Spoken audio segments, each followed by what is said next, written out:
Assalamualaikum warahmatullahi wabarakatuh. Selamat pagi semuanya.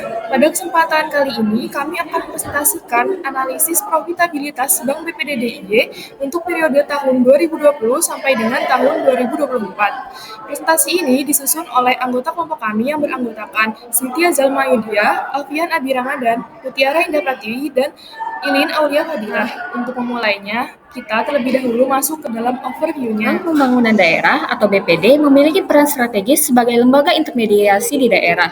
BPD menyalurkan dana ke sektor-sektor produktif, memperluas akses layanan keuangan, dan juga berkontribusi pada PAD lewat dividen yang dihasilkan. Profitabilitas menjadi indikator penting untuk menilai seberapa efektif sih bank mengelola aset, menjalankan operasional, serta mempertahankan keberlanjutan usahanya. Nah, selanjutnya kita akan membahas periode-periode yang dinamikanya besar. Periode 2020 hingga 2024 merupakan periode yang penuh dinamika. Pada tahun 2020 hingga 2021, pandemi COVID-19 menekankan penyaluran kredit dan menurunkan laba perbankan. Namun, memasuki 2022 hingga 2024, data OJK dan Asmanda menunjukkan adanya pemulihan penyaluran kredit yang mulai membaik, kualitas aset meningkat, efisiensi biaya meningkat, serta digitalisasi semakin memperkuat operasional bank.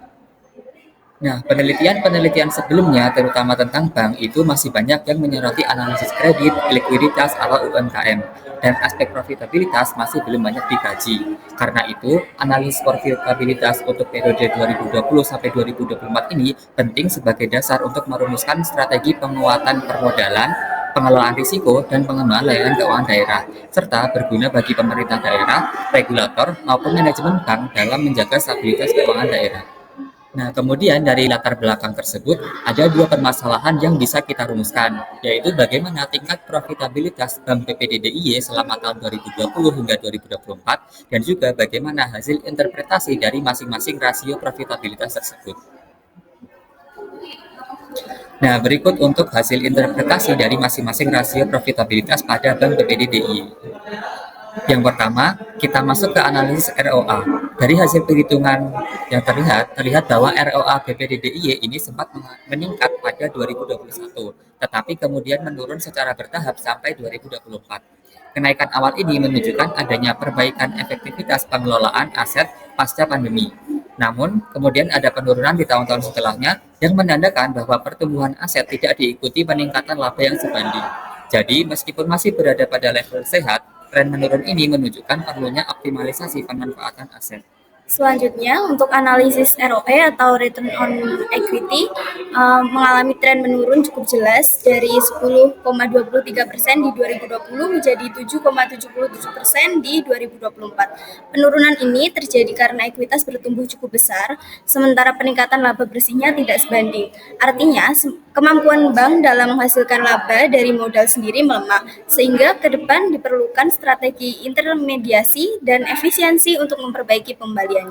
Baik, selanjutnya masuk ke analisis net profit margin atau NPM. Nah, NPM ini grafiknya menunjukkan fluktuasi. NPM sempat naik tajam pada tahun 2021 hingga tahun 2022 yang mengindikasikan efisiensi pendapatan yang baik. Namun, pada tahun 2023 dan 2024, margin kembali turun karena beban operasional meningkat lebih cepat dibanding pendapatan. Secara keseluruhan, NPM rata-rata sekitar 30% yang masih menunjukkan kinerja yang cukup kuat. Berikutnya adalah rasio BOPO atau biaya operasional terhadap pendapatan operasional. BOPO pada Bank BPD DIY ini sempat turun dan efisien pada 2021, tetapi kemudian meningkat kembali hingga 67,93% pada 2024. Peningkatan ini menunjukkan bahwa efisiensi operasional Bank BPD DIY menurun karena biaya operasional itu naik lebih cepat daripada pendapatan operasionalnya. Jadi, bank perlu memperketat pengendalian biaya agar efisiensi dapat kembali membaik. Nah, teman-teman, rasio terakhir adalah cash turnover. Rasio ini sempat turun pada 2021, tetapi sejak 2022 hingga 2024 terus meningkat kembali. Hal ini menunjukkan bahwa perputaran kas semakin membaik, meskipun secara keseluruhan angkanya masih tergolong rendah.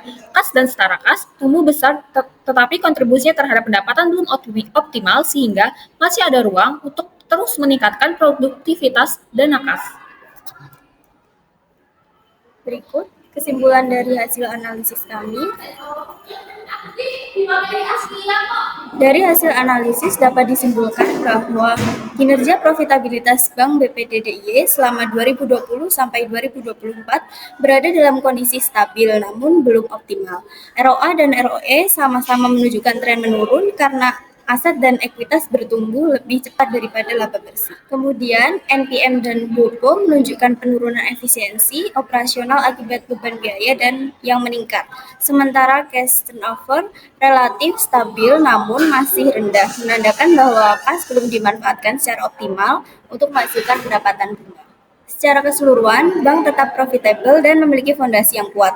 Namun ke depan, Bank BPD DIY perlu meningkatkan efektivitas aset, memperketat pengendalian biaya operasional, dan memperkuat strategi pendapatan agar profitabilitas dapat meningkat di tahun-tahun berikutnya. Sekian presentasi dari kami. Terima kasih. Kurang lebihnya kami mohon maaf. Wassalamualaikum warahmatullahi wabarakatuh.